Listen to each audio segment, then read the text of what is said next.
Hello and welcome back to another episode of the Shamrock Sportscast.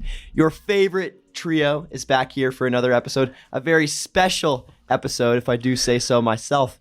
Evan, why don't you sort of preview that a little bit? So, you know how Wrestling State will be happening this weekend, Friday and Saturday. Friday at 6 p.m. and then Saturday at 9:30 a.m. That sounds about right. Trying to look at our special guest. And we have one of the three finalists for Westfield that will be competing on those days, Ike O'Neill, in the house. Introduce yourself, Ike. Thank you, Evan. Yeah, I qualified, and then Jason Rooney, our 152-pounder, and Porter Temples as well, all qualified for state. That is certainly something. And, you know, Aiden and I have been talking on the sports show about the progression through sectionals and, you know, semi-state regionals and now to state. And you guys have stayed strong throughout the entire process. So what has that been like? It's been weird. I'm not going to lie. Last year we had 11 or 12 guys make it to semi-state, and there are 14 on a roster, so essentially everyone made it. And this year we had 5, so a little bit of a culture shift. But yeah, it was huge thing. Porter Temples, I mean, it's not common for a sophomore to make it to state at all, and he got a really good draw that Monday going into semi-state, and so it was kind of building up tension all week. Then obviously Rooney was huge too. He had a good draw, but it was tough, and so he pulled out some 2 pretty sneaky wins, but it was crazy. So whenever you're like, I'm just going to go off topic. This is just going to be like the most random conversation ever. What is your favorite part about wrestling? I'm curious. Oh, cutting weight, man. I love it. I don't know. It's, geez. We have the tough questions over here. Yeah, I don't know. Probably the team has, like, cheesy as that sounds. It gets pretty. It's a pretty long season, and like I said, most of the guys have some form of injury or pulling down their weight or something, and so it's not fun all the time. And the team has a pretty good sense of humor, so it's fun. So when you say the season's long, when did you guys like first start, you know, practicing for the new season? Well, we started on Halloween, so if you like calendar-wise, it's not terribly long. Like I know football players are doing 2-a-days in the summer and stuff, so I'm sure theirs is from a calendar standpoint longer, but it has Halloween, Thanksgiving, Christmas, Super Bowl, Valentine's Day. It has all those stuff thrown into it, and it just seems like it stretches on and on. I mean, that is a long season. I mean, that's since October, and that's like 4 or 5 months of a season. That's like half the year. You know? Yeah. Plus all the time that you spend like preparing out of season and stuff like that. So that gets long. Yeah, and to kind of go along with that, you know, obviously wrestling's a very physical sport. It's demanding in terms of, you know, being able to be ready to go. Where do you feel right now, you know, physically ready for this weekend? I've been in that training room for probably an hour and a half every day for the last 3 months. Yeah, my body's a little beat up. I mean, it's healthy. It'll work. But that's just one of the downsides of trying to bring your weight down and I'm an idiot about it. I'm not that disciplined. Like on Monday, I was like, oh, I'm in a good spot weight-wise. You know, I'll just control this. But my younger brother decided, I forgot I'm being recorded. Can't use that word. He bought 3 pounds of raw cookie dough. And I mean, I opened up the fridge and I was on weight, but I was also tempted. And so I had 2.5 pounds of raw cookie dough. And so then when you pull your weight all the way back down, all of a sudden you're dehydrated and your joints click and stuff. And you try and wrestle and stuff just gets tweaked or turned I bring it on myself. So I actually do remember. So Ike is in my AP stats class, and we had Mr. Bartomeo, and he had us do like this water tasting test. We had to taste like 3 different waters, tell which one was which or whatever. And Ike was like, what did you do? You denied the water. It was we had 3 waters, and it was the day of a competition, and I was close to weight. Like I didn't know whether or not I'd have to run. And so he was like, Ike, all right, it's your turn to try the water. And I was like, Mr. Bartomeo, can I set this one out? And he looked at me like I was crazy. But I wasn't going to get yelled at by my coach because of a stats experiment. Yeah. Can you sort of describe that process for us of like, making sure that you're keeping your weight or and or like cutting weight? Just, obviously it's a lot of work, it's a lot of tracking, making sure you're doing the right thing. Will you just kind of go through that with us?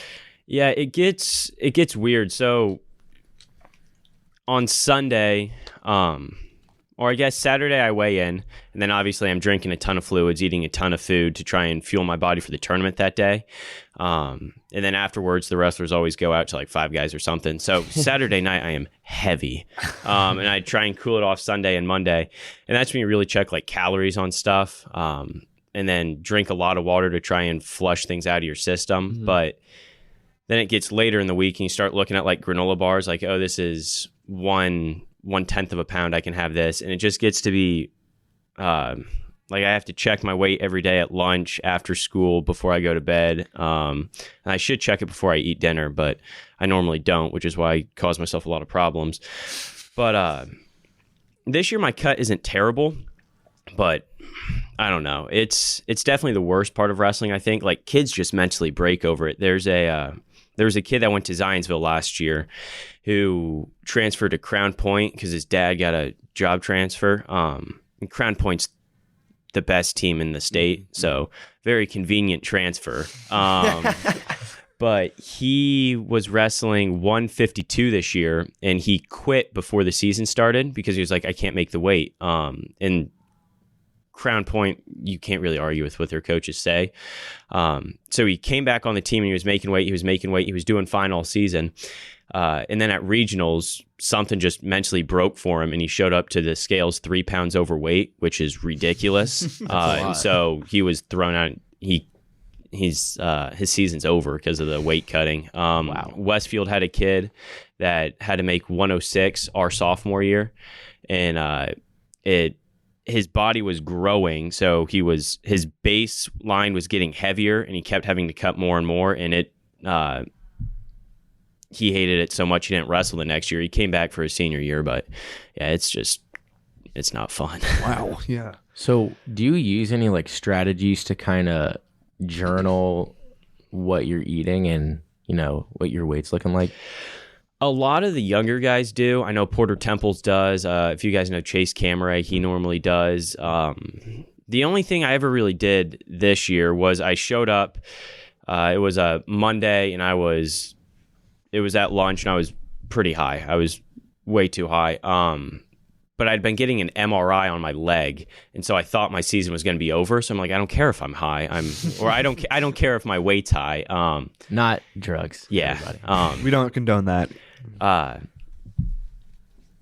So I was like, okay, yeah, I can balloon up. It won't matter. And then I was like, no, they told me like, no, you can still wrestle. So then I had to bring it all down, and I just wrote down like every weight point I had to be at by when, but I don't know. I don't really count calories or stuff like that, because then it gets, That gets ridiculous. I feel like one of those like 40-year-old moms on the Peloton bikes with the diet. The almond moms. I Yeah, believe is that's what exactly. they're called. I'm sure over time you just get so used to like, I need to have this certain food group, this much of it, and eventually like it just becomes so routine for you. Yeah, it gets pretty routine. What does a bulking day and then a cutting day look like for you?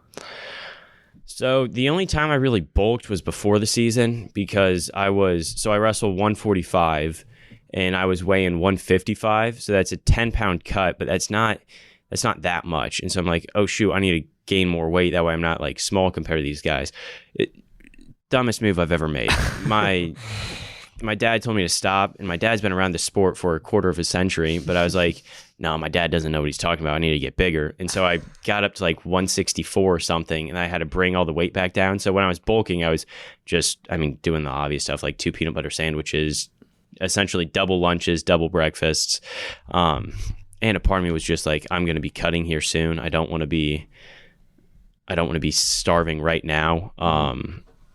But then when it's cutting, food goes down a lot. Like breakfast and lunch normally get skipped, and then I'll have a little bit for dinner, but it's water that really gets you. Like, you don't really get hungry. You get unbelievably thirsty. So yeah.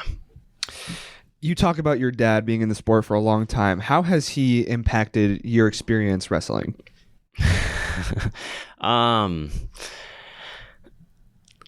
Oh, it's good. He's a phenomenal coach. But sometimes it's like his coaching style, and then because it's when I look at him, he's not like a coach. He's still my dad. So I remember I was wrestling one kid last year, and if you're not being aggressive in wrestling, you get hit with a stall call. 2 stall calls is a point, and I was down by a point. And Westfield's always green. And I was trying to score, and I couldn't get to the leg. And my dad starts telling the ref to hit me for stalling. And I'm like, you are actively coaching for me to lose the match. And I was talking to him after, and he's like, should have shot. I'm like, I was trying, Dad.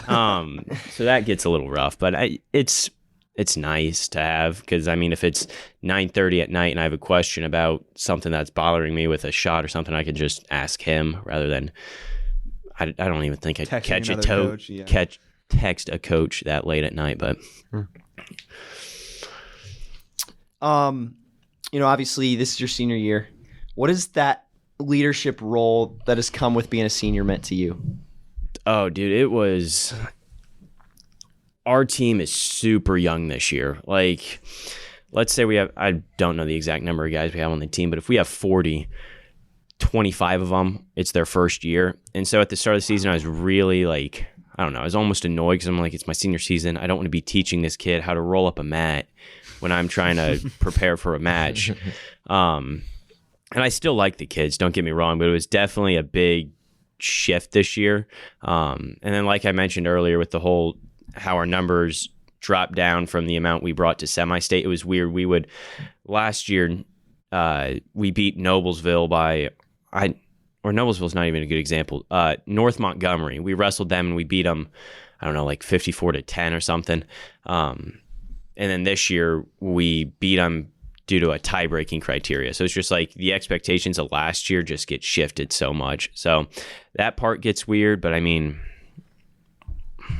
I don't know. It's still roughly the same. Some kid always has to learn how to roll up a mat. Some kid, you always have to tell some kid, hey, we're lining up to weigh in. The other team's watching us. Don't be shadowboxing because you look like an idiot.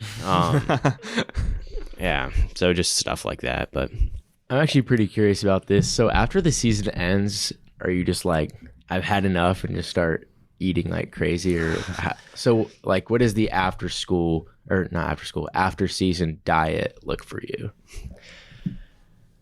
So when God designed the human body, he decided to create it where if you start eating too much food, it becomes unenjoyable. Right.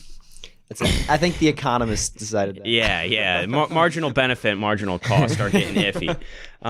But my sophomore season, my season ended at semi-state, and I was furious. Not really in the best spot, like mentally. Best mindset.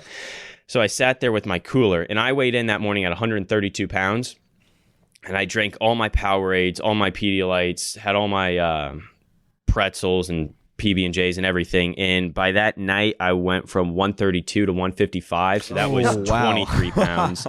Last year I lost at state, right? That match, not a good match. The kid had a mullet. We'll talk about it later. Yeah, but I lost that match, and I popped my right meniscus was torn.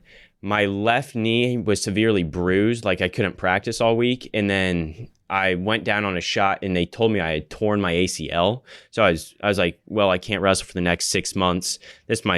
I might have to say goodbye to my senior season. Once again, super bad spot mentally, but I was rooming with Braxton Vest, and Braxton Vest had to make weight the next day. So I'm like, I can't eat in front of him. It's just poor etiquette. And so I walked down to the main floor of this hotel we were staying at in Indianapolis. And there are all these kids running around, bunch of wrestling moms talking, not from Westfield, from other schools, just talking and stuff. I'm like, I don't really want to deal with anybody, but there's no open seat other than one table that had a police officer sitting on one end, and then one. So the police officer was here, I was here, just adjacent to him, and I had my AirPods in. and I would pull out a PB&J, make it, eat it, look at him, pull out another, make it, eat it. I went through an entire loaf of bread doing this process. That poor cop had to look at me like I was such an idiot. But yeah, it was. So that day I went from 138 to 165. Oh my god. Yeah, so you gain that weight back pretty quickly. But it sucks because it's like you're in the wrestling season and you look incredibly malnourished, but you can see like lines and stuff. And then all of a sudden I balloon myself up and it gets to spring break and Thaddeus decides to take all these pictures of me looking like an off-brand mall Santa and then tag me in it. I'm like, dude, this is not how this is supposed to work. Thaddeus is his older brother, by the way. Yeah. I tell him not to do it every year, and every year he finds one that I'm not like third trimester pregnant, and oh well. The family dynamic. I'm assuming you love your family, correct? Would this be a correct statement? Okay. Yeah. So, what have been some of your favorite memories with your family, either in wrestling or outside of the sport? Dude, that's a good question. Man, Evan, you're really making me think for this early on a Wednesday.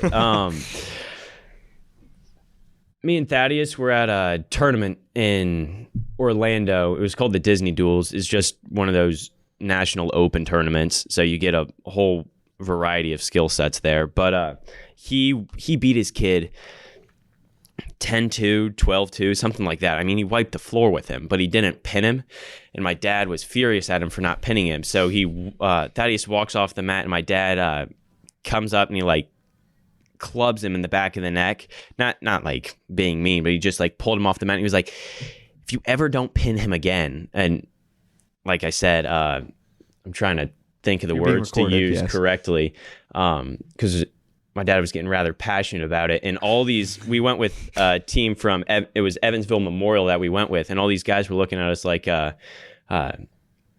we had lost our minds, because they're like, he just, like, it's hard for him to humiliate a kid that much. So that was pretty funny. I don't know. I mean, I've been wrestling for 15 years, so trying to pull memories from that long of a time gets difficult. Yeah. But yeah, I guess just a lot of those long day tournaments get pretty fun with and then my sister, I have a sister who's a 7th grader, and she always tries to give me wrestling advice. Not like real wrestling advice. I'll walk up after I qualified for state this year. I walked up and my sister was like, "I don't want to be mean, but just to remind you, you do suck." I'm like, "Thanks, Sylvia." That's the pick me up I need right now. So Yeah. All the sarcastic advice. yeah. Why don't you just pin him to the ground? Like, it's not that hard. It can't possibly be that hard. Come on. Ike, is there an increased comfort level having been a state qualifier last year heading into this year? There's definitely a familiar. I'm familiar with it. I'm not going to try and pronounce that word. Familiarity? Yeah, that one. Thanks, Evan. But it's still, I don't know. Everyone's there is still a state qualifier, and the kid I have first round doesn't have the most impressive resume, but that's where it starts getting like almost nerve-wracking. Like, yeah, I should beat this kid, but I mean, why? Like, there's something about him that makes him good enough to be here, and so kind of trying to piece that together gets nerve-wracking. Or, I mean, if this kid upsets me, I have to live the rest of my life knowing that my season ended to a kid from Evansville Central of all places. And so, yeah. And semi-state was nice, being a state qualifier. And certain tournaments are nice too, because the kid knows it. Like, you're not hiding the fact that you're a state qualifier, and so you can tell they get a little nervous. But it also makes losing suck a whole lot more. I lost to a kid from North Central. He threw me at the last second. I was wrestling like an idiot. And then, I mean, his entire fans erupted. His coaches started celebrating, and then afterwards the kid tried to come up to me like, "Hey man, nice job." I'm like, "You are the last person I want to see right now." So that part always sucks about it, but Do you have any opponents last year that you might meet again at state? No. So last year I had a senior Friday night, and I lost to him. So I didn't see too many people. The only common qualifier from last year to this year, like the only kid in my weight class last year and this year is a kid named Cameron Clark out of Clark County. No, there's no way that's right. That could be right. I don't remember where he's from, but he's pretty good. Hopefully I won't see him, not because I'm trying to avoid him, but like if I keep winning, the odds of me seeing him are rather low. Yeah. So Jay County. Yep, that's him. Yeah. Safari, man. Find anything. Out of all your teammates, who do you have the best bond with? Ooh. And you won't offend any of them if you say just one person. I mean, I've known Jason Rooney and the Temples boys for essentially my entire life, so they've got to be up there. But I'm close with a lot of them. A lot of the guys that are new on the team this year, obviously not as close with. But yeah, there's Eli Fry. I'm not sure if I already said him. Those four guys I'm pretty close with. Jake Sayes, Chase Camaray, and I mean, I'm going to be leaving someone out. So, but yeah, there's a good group of us that are pretty close. So, kind of to start wrapping this up, what are your plans after this season, and what are your plans after high school? Do you have that all set up yet, or no? No, so I got something going on with my hip right now, and I might need to get it fixed after the season, and then that could be a 3-week to 6-month recovery. We'll see. So that sort of puts everything up in the air. Beforehand, I was telling myself I wanted to train Muay Thai and become like a striker, not a wrestler. How cool would that be? That would be sick. But I'm kind of built like an asparagus, and so I don't really have the body type for that. But then as far as college goes, I don't really know. I've been talking a lot to like the Wabash coaches, Trine coaches, places like that. So more the D3 smaller schools, but Yeah. I don't know. We'll see how I'm feeling about it after Saturday. Right. Collegiate wrestling is collegiate wrestling. There's no like, no matter if it's D3, D1, like it's going to be a blessing to see you on the mat and the collegiate level anyway. Do you have any words of wisdom for the listeners? Because I know as your friend of many years that you tend to say some quite amazing things. Do you have any words of wisdom? Jake Case asked me to ask you this question, by the way. Oh gosh, no, I can't say any of the ones he's. I mean, the one that he's probably thinking. Yeah, no, sorry, Jake. Probably just be kind, work hard, and make the world a better place. Which, speaking of which, sorry to take us off track for a second. Does anyone know why we changed it to Rock the Day Rocks? Because that puts me in a bad mood every second period. I think it's nothing will ever beat the iconic. Be kind, work hard. Be kind, work hard. Make Yeah, and every day I sit there and I wait for it because it's like a little dopamine boost every time you hear it, and then they just Rock the Day Rocks. It's because I think, well, obviously Brun's left, and I think we're trying to leave him that legacy. Oh, okay. We tried doing it with other people, but that just didn't sound right. It didn't roll off the tongue quite as easily. Mr. Bruns just delivered it every single be time. kind, work hard, make the world a better place. So it was like a literal outro. Yeah. The dulcets of Joel Bruns. Yes. Yeah. Okay, so I like retiring his number. I can respect that. Yeah. yeah. It's essentially retiring his number in teacher form, you could say. I got one more question about this weekend. We talked a little bit about your first round, but in totality, how would you say your draw is? So it's after, if I can win the first round, then I would see a kid named Aiden Torres at Chesterton, and he's pretty darn good. He's currently ranked number 1 in the state, so it would have to be an upset to beat him. But I mean, at the end of the day, you're there to win. If I get 2nd through 8th, doesn't really matter. I You feel didn't. the You same didn't. way. Yeah, you didn't really. You didn't do what you set out to do. So I was either gonna have to beat him, or I was gonna have to beat this kid from Center Grove and Crown Point, who are also really good, and they're on the other side of the bracket, and I'm on the bottom half of the bracket. So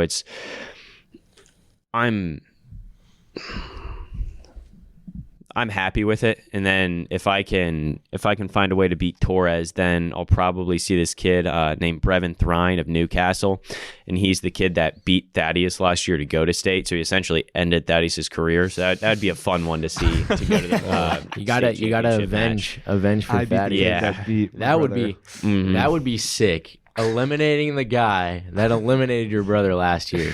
Yeah, and after this is sort of a tangent, so my apologies. But after Thaddeus lost, this little kid from Newcastle ran up to me, and I never thought me and Thaddeus looked that similar, especially in the wrestling season when I got like a mullet and his hair's shorter. Yeah. But the kid ran up and he was like, "Are you Thaddeus?" I was like, No, I'm his brother." And I was trying to warm up for my match, and this kid's like 5, and he's like, "Oh, well."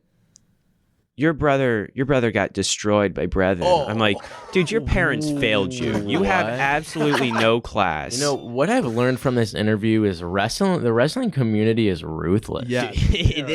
A lot of those guys are like, oh my gosh, I never had to fight the urge to knock out a 5-year-old before, but there I was on the floor of semi-state. Because Yeah. think about it, like that kid runs up, like he had the intention to run up to Thaddeus. Imagine getting eliminated your senior season, And have a you little 5-year-old run up to you.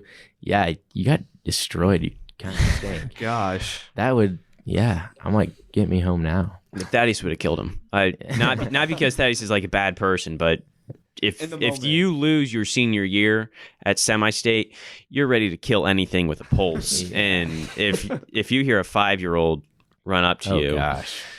That's treacherous. That's Yeah. that's the last thing you want to hear besides your opponent. yeah.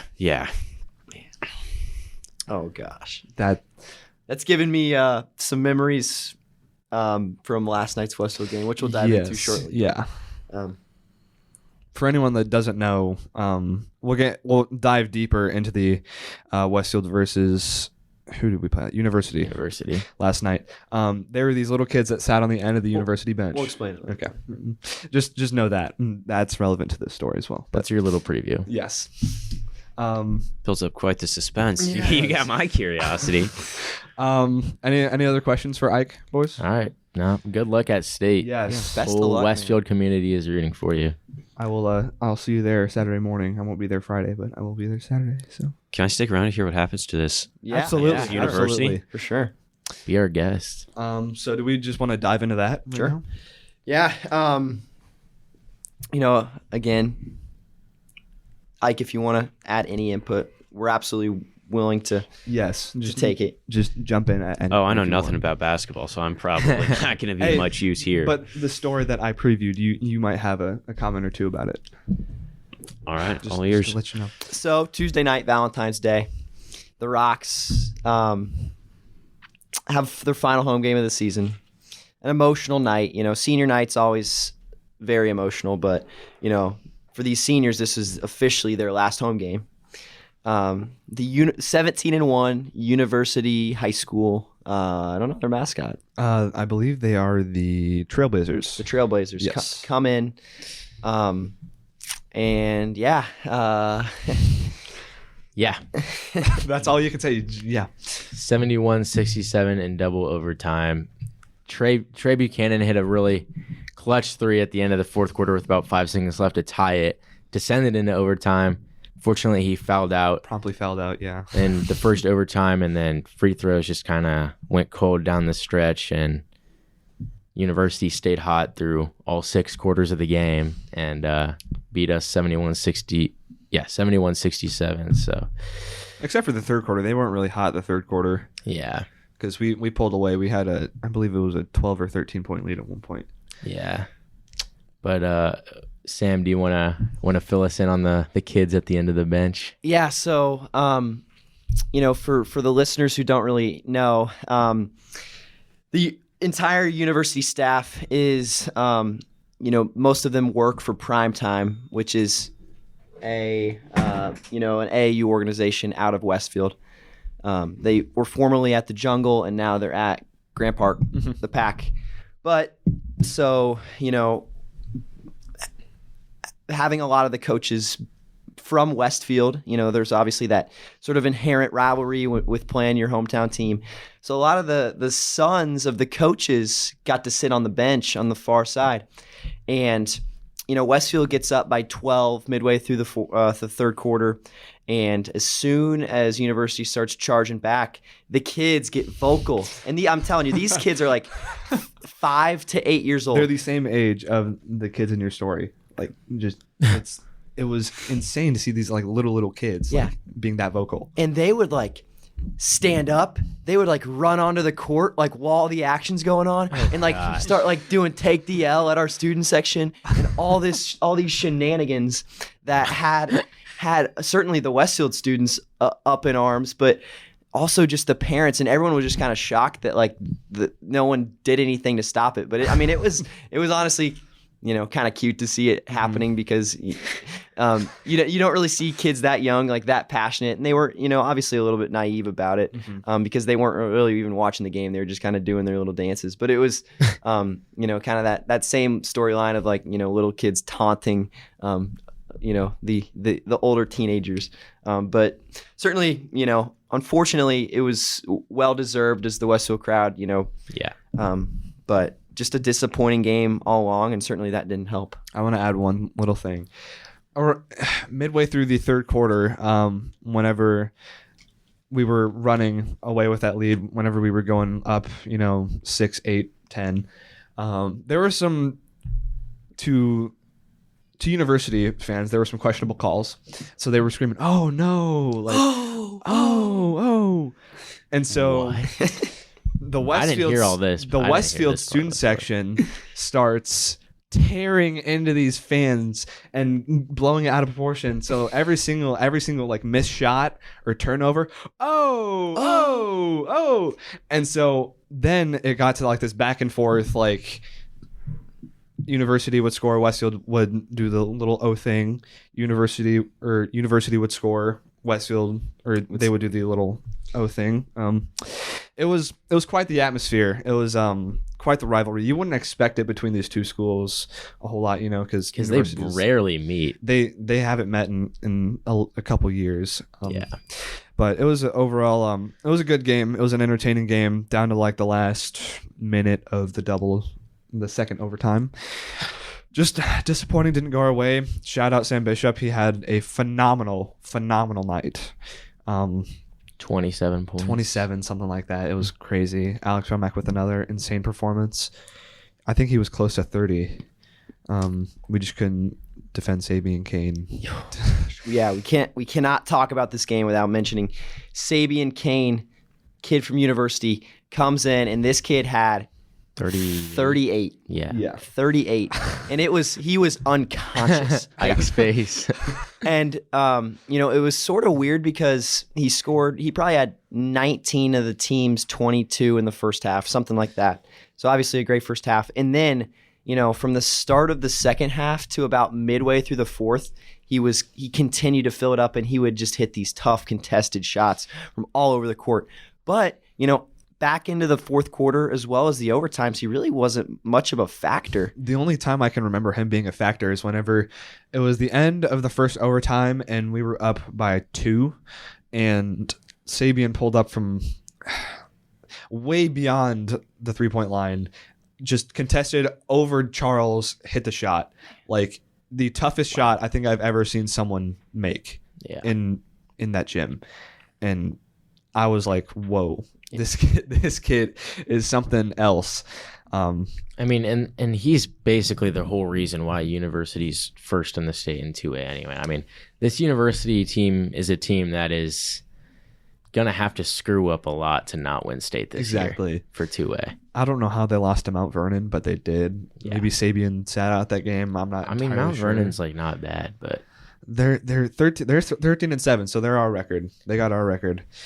But it's just so bizarre how these things happen. You got to think, though, despite the fact that they are 1A, this is a school that is able to recruit kids to come, recruit, kids who may be undervalued at the bigger public schools throughout the state. I know a couple of those kids on that university team, were from Carmel and may even be able to find minutes had they stayed there. But obviously, going to smaller school opens up the door for more recruiting opportunity as well as more playing time. So, they're certainly not a slouch of a team, and unfortunately, Westfield had to find that out the hard way last night. You want to do score predictions for the Westfield versus Franklin Central game on Friday? Yeah. I know I would. So we travel to Franklin Central to play the 1-17 Flashes. 1-17. 1-17. Yeah. Franklin Central is 1-17 on the year. Now we can't count them out just yet. Does Tutter play? I think he does. I haven't really been checking. I haven't caught up with them in a whole lot, but I would assume so. If he does play and he's not on varsity, he's definitely on JV. Tutter. I don't see Tutter on. He does, here. and he plays baseball. Played baseball. That's right. I remember Football and baseball. seeing him last year. Well, Maximus Webster last year played football and baseball as well. So, Aiden, you want to start us off? Yeah. Coming off of a tough loss at home, obviously Franklin Central not the best team, 1-17, but it is road territory. I'll go Westfield 42, Franklin Central 32. Low scoring. Wow.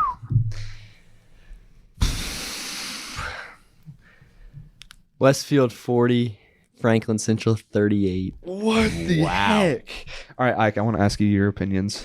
What do you think the score is going to be? Can I ask who's the one Franklin Central's beat? I'm curious about the same exact thing. Whiteland. It was an away game. They won by 15. It was the first game after the new year. I'm going 48 Westfield, 42 Franklin Central. Okay. I like that. We're gonna need a better game out of Trey Buchanan here. Oh, and we will get it. Trust that. I absolutely agree. I think we will get it. If he's not hitting shots, obviously, that affects his entire repertoire of what he's capable of doing. I feel like when he's playing his best, obviously he's scoring. He averages quite a few, but once he gets going scoring, then he's able to attract so much more focus defensively from the opponent, and that opens up the door for other guys to step up too. And he's continued to score pretty well, other than last night. But from where we were at the start of the year, that level's just fallen off a little bit. But I think that's a good thing to kind of get that play out of the way now. And then, last few weeks of the season kind of, rise back to the level that they were at, and, hopefully get ready to make a run in the sectional. Westfield has scored 60 points in the last 3 games, or 60 plus points in the last 3 games. Yeah. I do not see that trend stopping for the rest of the season. Maybe it'll stop in sectionals, but we play 2 winnable games in the last 2 games. Now, if Sam Bishop hits like he did last night, if he shoots like he did last night, which phenomenal. If Alex Romack plays like Alex Romack, and if Trey Buchanan plays half as good as he has in the regular season so far, we will win this game by 20 points. I'm going to say Westfield 65, Franklin Central 43.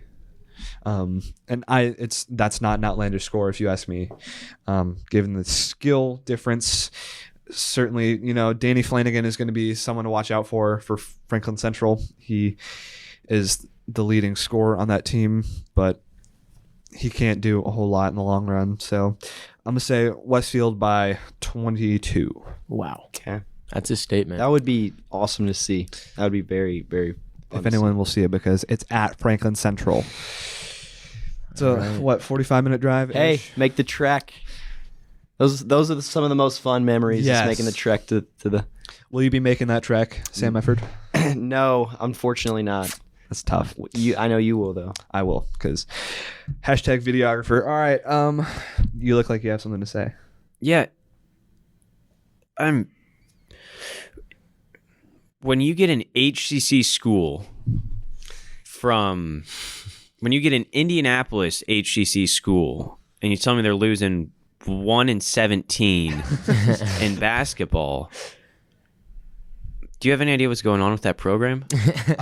Transition year or just I feel like Franklin Central's just had a record of not really being great. at basketball? No. Yeah. Especially, we played them last year. It was Braden Smith's return game. And that was also senior night. Yeah. And we wiped the floor with them, I believe. We won by 20 or something. Let me check. Yeah, we beat Franklin Central 77-56 last year with a lot of seniors on both sides. But we were hitting that game. So it's honestly kind of a weird story. Chris Byers was the head coach at Warren Central when they were rolling. Back, that was when David Bell was still there. They were consistently going to the state championship and were pretty good. I remember they knocked off Romeo in the semi-state. David Bell at Langford. And then Byers up and leaves Warren and takes the job at Franklin Central. So this is a pretty established head coach, and they had a lot of stuff going on. Jalen Hooks transferred there, and this was like before Hooks was. This is like before, like everybody like knew who he was, and he was one of the top ranked kids in my class as a freshman. Everyone thought he was going to be so great, and like I said, this is a pretty established coach, and then all of a sudden, like they've just completely fallen off, and he's still there. It just doesn't make any sense at all. Yeah. It's just so bizarre and so weird. Just no explanation, really. It's just an off year, like a truly off year. Yeah. And, I talked about Danny Flanagan before, but he was the leading scorer last year as a sophomore for Franklin Central, and he has been so far this year as well. So, you have a returning star that you're kind of wasting because of the poor talent otherwise. It's just kind of sad. If you figure, Chris Byers, he goes to Franklin Central. This is a guy who's coached NBA players before. Yeah. And he goes to Franklin Central, and you would think his coaching ability alone would win them, at least 5 or 6 games. I feel like it has maybe enough to go 500, talent, but Chris Byers is one of the most like established high school coaches since like we've been alive, and I feel like he's coached NBA players before. Goes to Franklin Central. He started out like not bad at Franklin Central, and then he's getting all these players transferring there thinking that they're gonna have a future because of Coach Byers, and then nothing happens. They go 1-17. Yeah. That was just it's just one of those things where you say dang and then move on. Yeah. That probably should be the up. end. Yes. Yeah. Yes. Are we looking like Do you want to talk a little bit of college basketball or anything? I don't think it's necessary. No, we don't talk about him when Purdue's losing. So No, yeah, apparently not. No, that game in Evanston was rough. It was a really good environment, and we couldn't finish. Oh shoot! Yeah, I said shoot. By the way, the last time we were on here, IU and Purdue didn't even play yet. Yeah. That game happened. Since then, Braden's had a 24-point game. I'm just trying to bring Westfield relativity into the podcast still. You got to admit, though, Braden had a really good game against Iowa, I believe it was. Yeah, that was the night Iowa. Mr. Westfield. Mm-hmm. Good comeback game after IU. 24 points, and we certainly needed that. We have a rather... It looks a little tough schedule to end the year, but they're winnable games. Definitely. Purdue's still the best team in the Big Ten, and that's all I have to say. I'm not going to deny it anymore. IU's a good team. we'll be there soon. Yes. Well, when we come into Mackey and knock you guys off. Yeah, sure. Let's go with that. I still don't know who's winning that game. It's going to be Purdue. I say that now, but then I'm going to get clipped. I think it will be Purdue, but the thing with Purdue is teams are starting to figure them out a little bit. But Purdue does, play really good at home. They're not a The only team that can beat us at home is Rutgers. they're not an away team. And IU. No. Not this year. Hey, can I ask you a quick question about Braden Smith? Yes. Aiden, it might have been you. I swore it was during stats. I could have been wrong. That someone was like reading tweets about Yeah. him. Has he had a rough couple games or something? Or He had a rough game against IU and Northwestern. He didn't play well, but yeah, there's some. After Purdue's loss against Northwestern, there were some tweets about Braden that I won't not get into. oh, Not that are safe for this podcast anyways, but Yeah, I was just curious. Just, I mean, Yeah. just what do you- classic Purdue fans. yeah. what do you expect out of a freshman? Like really? Like Jalen Hood-Schifino. okay. Painter's starting 2 freshmen in Fletcher Lawyer and Braden Smith, and they have been successful this year. Would you say? Yeah. Yeah. For It's- freshmen, they've definitely exceeded the expectation. And that's where this is not something to talk about like right now. But that's where like just passionate fans of these Heated air college quotes. of these college programs just get so wrapped up in the short term of things. And this is where you see, these people on social media just relentlessly coming at Yeah. these athletes. Like it's almost like he didn't score 24 points against was it Iowa. Yeah, against Iowa earlier in the week. Like, Yeah. And this isn't about Purdue and IU. This is about like all college basketball. Every- yeah, all of college basketball. about it. Yeah, probably. Yeah, Jalen Hood-Schifino, 0 points against Maryland. He was probably like five-star, one of the greatest IU recruits of all time, and he does that. What? It's like how quickly This they guy's go. supposed to be in the NBA in a year or two. Like every bad performance is like doomsday. Yeah, Fans, step it up, please. Step it up. Respect your and athletes. they treat Braden like he's not going to be their starting point guard for the next 3 years. he's gonna be. Get used to him. He's gonna be like he and Fletcher are gonna be like one of the best duos In the- every in single the country. every single year in college basketball. Maybe not yet. Maybe their junior and senior years, but We'll see. They're one of the best freshman duos, and I can see them being a prominent duo in years to come. yeah, And that is all I have. that's all I have. Boiler today. up. Ike, again, thank you for being on. Yes, yeah, thank you Ike. guys. We wish you the best of luck. We're excited to see, what you can do this weekend. The whole town will be rooting for you and the rest of the guys. So, Thanks, Sam. I will see you Saturday, sir. absolutely. Yeah. Everyone, thank you for listening. We greatly appreciate it. It was fun to get back in the studio after the week off. So, enjoy your weekend, support your Rocks, and we will talk to you soon. Go Rocks. Peace.